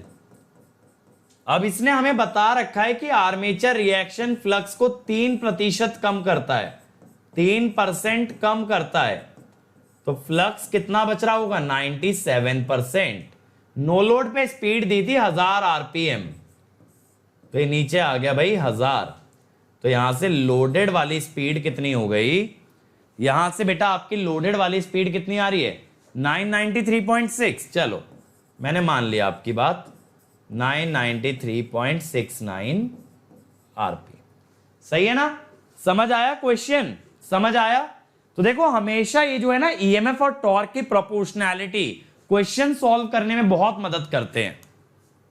अगला ट्राई करो, अगला ट्राई करो जल्दी से, ठीक है? चलो ऐसे ही प्रैक्टिस होगी मेरे भाई, और ऐसे ही क्वेश्चन बना के आओगे गेट के अंदर, और बढ़िया तरीके से बनाओ। और देखो फिर वही होता है। अब आप देखो अभी आपकी अटेंडेंस चल रही थी अराउंड 100, क्वेश्चन स्टार्ट होते ही 76 रह गई, यानी 24 बच्चे ऐसे थे जो कि क्वेश्चंस देख के निकल लिए। एंड देन एक्सपेक्टेशन क्या होती है कि प्लस वाले बच्चों जैसे क्वेश्चन कराए जाएं, उतना सीरियसली आपको कंटेंट डिलीवर किया जाए। तो एक्सपेक्टेशन अनजस्टिफाइड है, क्योंकि जनता पढ़ना नहीं चाहती। समझ रहे हो ना? यूट्यूब पे बहुत कम ऐसे लोग हैं जो जेन्युइनली पढ़ने के लिए आते हैं। ज्यादा जो मेजॉरिटी है ना, मेजॉरिटी लोग टाइम पास करते हैं, they don't care about their future. But ये होता है प्लस पे जब कोई बच्चा आता है तो भाई वो उतना ही सीरियस होता है, क्योंकि उसने ना कमिटमेंट कर दिया है अब, तो वो ज्यादा सीरियस होता है। और वहां पे जो माहौल होता है वो बहुत सीरियस होता है। तो वहां हर बच्चा एकदम बढ़िया मेहनत करके आता है, कुछ होमवर्क दो करके लाते हैं, वैसा सीन होता है। चलो इसको बनाओ। अभी जितने लोग यहां पे बैठे हैं वो लोग तो सीरियस हैं, तो तुम लोग सीरियसली बनाओ भाई सवाल। तुम ही लोगों के लिए सवाल छांट छांट के लेकर के आता हूं मैं। और देखो मशीन का कोई भी इतना फास्ट ट्रैक कोर्स आपको बेटा नहीं मिलेगा। हार्डली हमने 15 घंटे लगाए हैं और आधा मशीन निपटा चुके हैं। समझ रहे हो ना? और कोई ऐसा टॉपिक, कोई ऐसा कोना नहीं है जो हमने छोड़ा हो, कुछ भी ऐसा नहीं है जो हमने स्किप किया हो, और वो गेट में आ सकता हो। गेट में जो चीजें आ सकती हैं हर चीज कराई गई है, हर चीज आपको कराई गई है।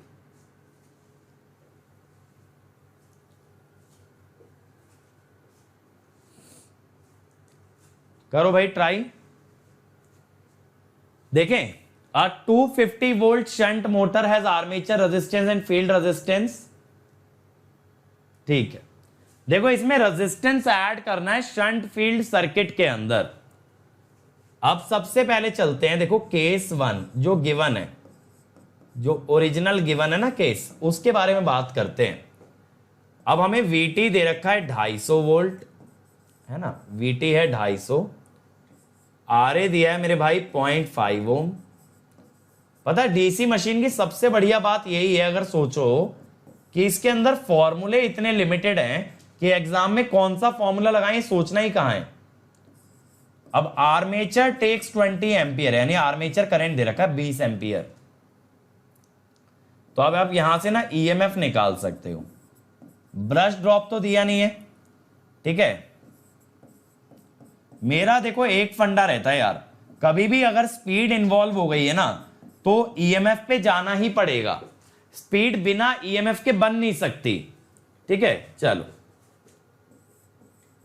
अब केस 2 है। अब इसने क्या बोला है कि स्पीड हमें कर देनी है 800 आरपीएम,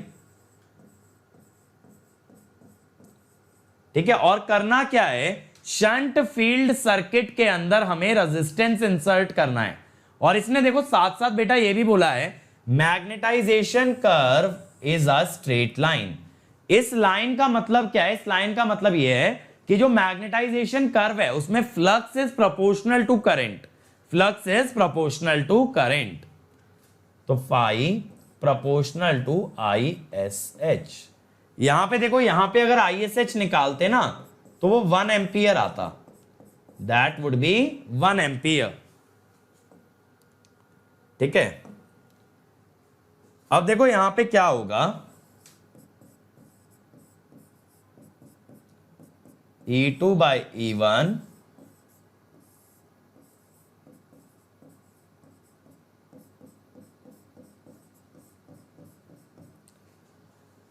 अब E2 कितना होगा मेरे भाई?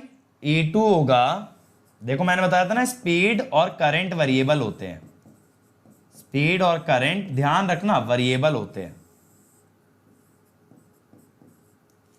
अब ISH2 तो देखो मुझे पता नहीं है, तो मैंने यहां 1 ले लिया। अब स्पीड मुझे पता है अब की बार, तो अब की बार दो वेरिएबल कौन से हैं? ISH और IA।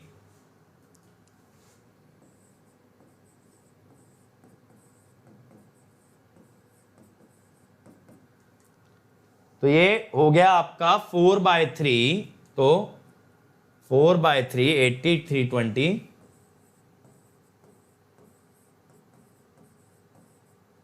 ये हो गई एक इक्वेशन। अब इसने ये भी बताया देखो लोड का टॉर्क कांस्टेंट है, ये बोला है ना, कहा था when driving a load the torque of which is constant, यानी टॉर्क कांस्टेंट है। तो हम क्या जानते हैं? ISH into IA is constant. अब पहले ISH था 1, IA था 20, अब ISH है ISH2 और IA का हमें पता ही नहीं है, तो ये प्रोडक्ट 20 आना चाहिए। तो मैं कहता हूं IA या ISH क्या होगा? IA लिख लो, IA क्या होगा? 20/ISH2 यहां डालो, ठीक है। ये क्या बन गया? 320 ISH2। अब दिख रहा है, अच्छा क्वेश्चन लेकर के आता हूं, लेकिन तुम लोग समझते कहां हो। अब 0 काट दो, 32 ISH2 स्क्वायर,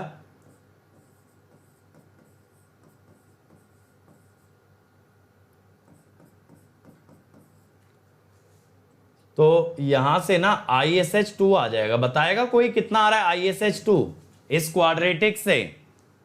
ठीक है, इस क्वाड्रेटिक से ये कैसे आया? 250/250, 250/250 मेरे भाई। इतना तो दिमाग लगा लो बंधु, कैसे करोगे? गेट करीब करीब आता जा रहा है और तुम्हारा दिमाग कम चलता जा रहा है। 0.7389, ठीक है। अब हम क्या कहेंगे? RSH plus R external is VT by ISH2। तो R एक्सटर्नल क्या हो गया मेरे भाई?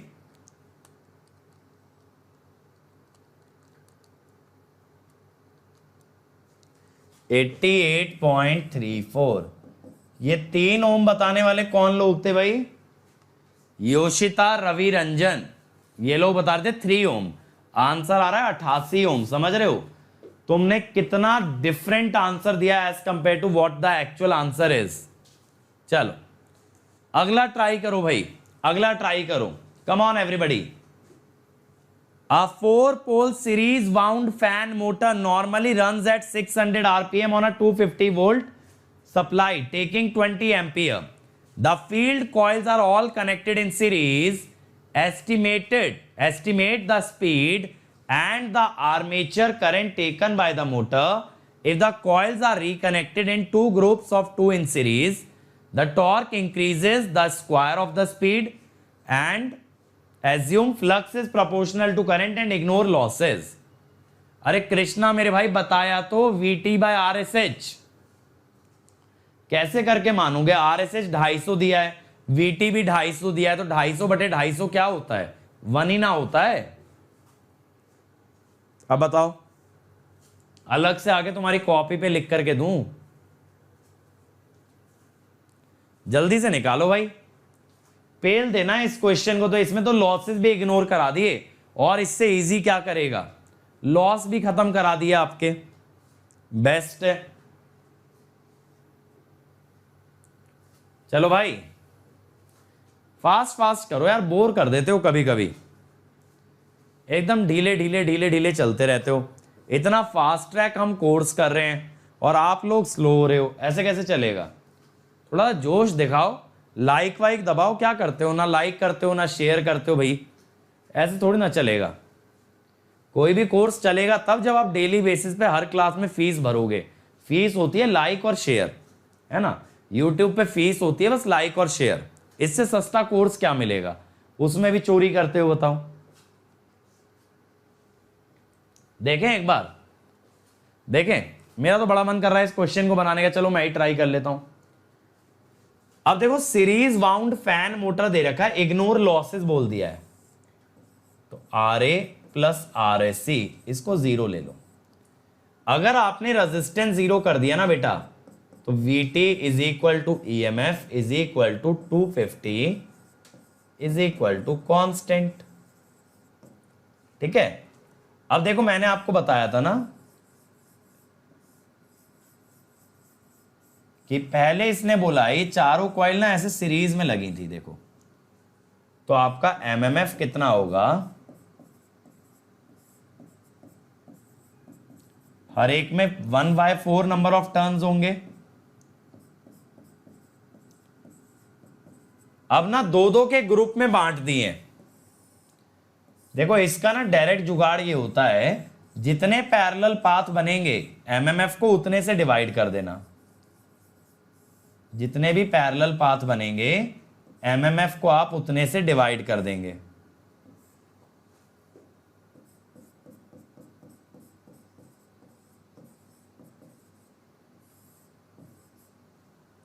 ठीक है?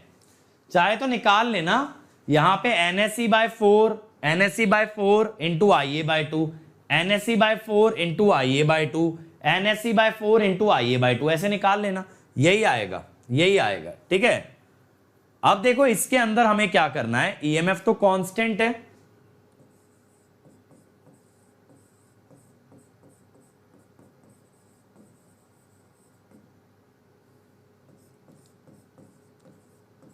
IA को कांस्टेंट मत मान लेना। अगली बार फ्लक्स इसके प्रोपोर्शनल आएगा ना, देखो।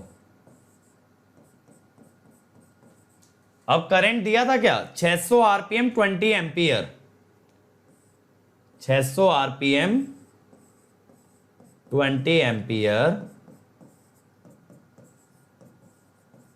ये लेफ्ट राइट वाला 2 ना मैं लेफ्ट में ले गया, तो देखो IA2 इंटू N2 ये आ गया 24,000। समझ गए? 24,000 आ गया। अब मैंने बताया था एक इक्वेशन टॉर्क से बनती है, एक इक्वेशन टॉर्क से बनती है हमेशा। तो टॉर्क को ले आते हैं पिक्चर में।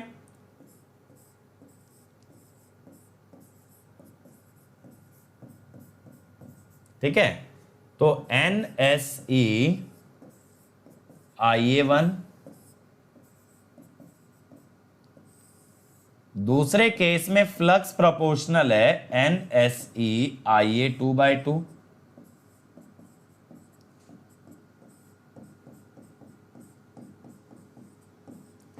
NSE तो कट जाएगा यहां से, देखो NSE कट जाएगा। अगर आप उल्टा ले लोगे, उल्टा लेके ऐसे लिख सकते हो,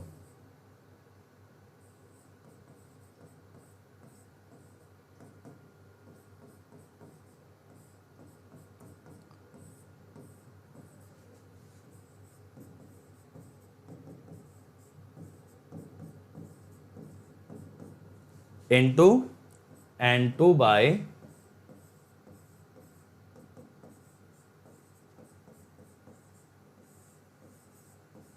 √2 N2/30। अब देखो यहां डाल दो,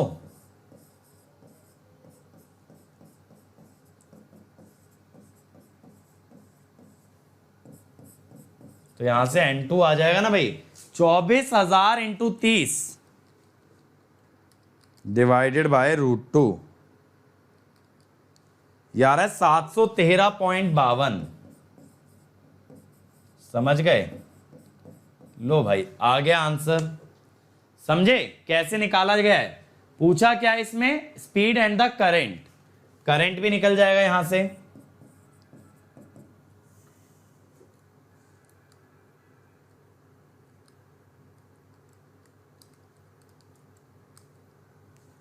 $33.63 लो, ठीक है, 33.63। समझ गए?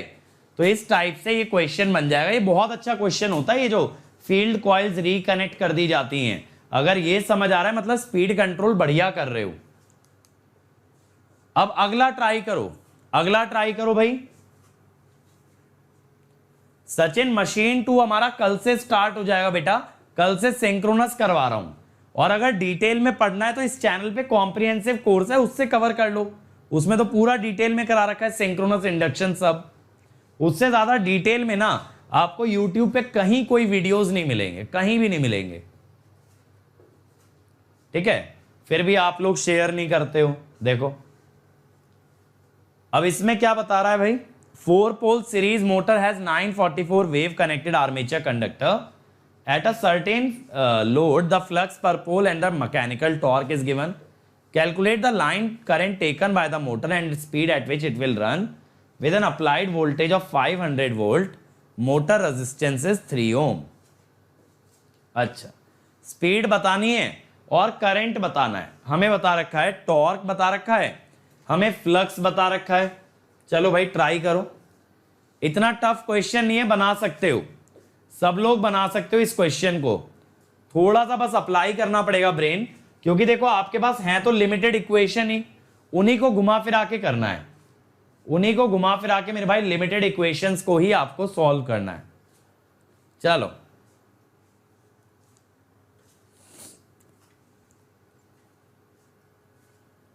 अशोक, डेली सैटरडे, हर सैटरडे संडे मशीन की क्लास 4:30 से 6:30 लगती है। क्रैश कोर्स चल रहा है बेटा, इसमें आपका मशीन का सिलेबस 30-40 आवर्स में खींच दिया जाएगा, जिससे कि आपका रिवीजन बहुत फास्ट हो जाए। समझ रहे हो ना? अगर 3 दिन भी मशीन के लेक्चर्स ढंग से देख लिया आपने तो भी आपका मशीन कवर हो जाएगा। इतने कम टाइम में मैं मशीन आपका कराने वाला हूं। देखें रजनीश ने निकाल भी दिया आंसर। पोल बताए गए हैं बेटा 4 हैं, कंडक्टर है 944, पैरेलल पाथ है 2, फ्लक्स पर पोल 34.6 मिलीवेबर, टॉर्क दिया है 209। ठीक है, अब देखो EMF is equal to phi, speed तो निकालनी है NZ/60। ठीक है, फाई NZ/60 इंटू P/A, और ये होगा 500 माइनस IA इंटू 3। अब टॉर्क आपको बेटा दे रखा है 209, तो एक इक्वेशन टॉर्क की बना लो, फाई IA Z बाय 2 पाई P/A। देखो यहां से IA आ जाएगा ना, यहां से IA निकाल दोगे। निकाला सब लोगों ने? 2 बच्चों ने ही निकाला है अभी तक, मैं देख रहा हूं 2 बच्चों ने ही निकाला है, ऐसे नहीं चलेगा मेरे भाई।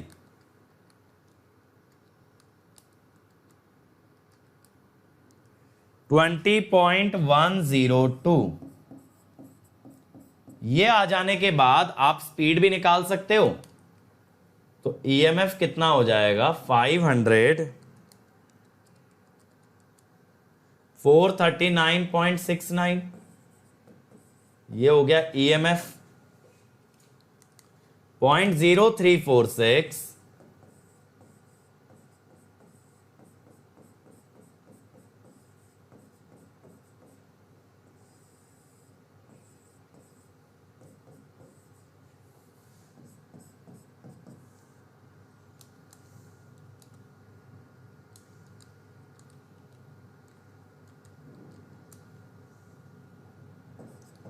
403.85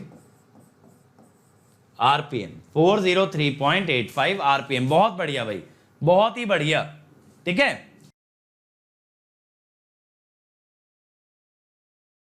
It's time to experience something glorious. Unacademy Combat. Compete, crack, conquer. A challenging gate contest engineered to give you an experience like none other. where you put your knowledge to test.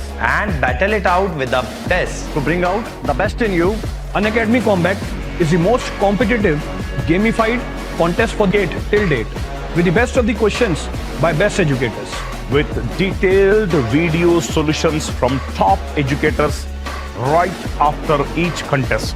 Combat live with peers to get real-time rankings and win big. Participate in every contest to improve your ratings. Challenging contests every fortnight or alternate Sunday. Live ranking after every question. Big rewards for top rankers. Your passion to crack gate deserves this. Your hard work towards your dream deserves this. Fuel your inner fire for the ultimate gate challenge. Unacademy Combat. Register now.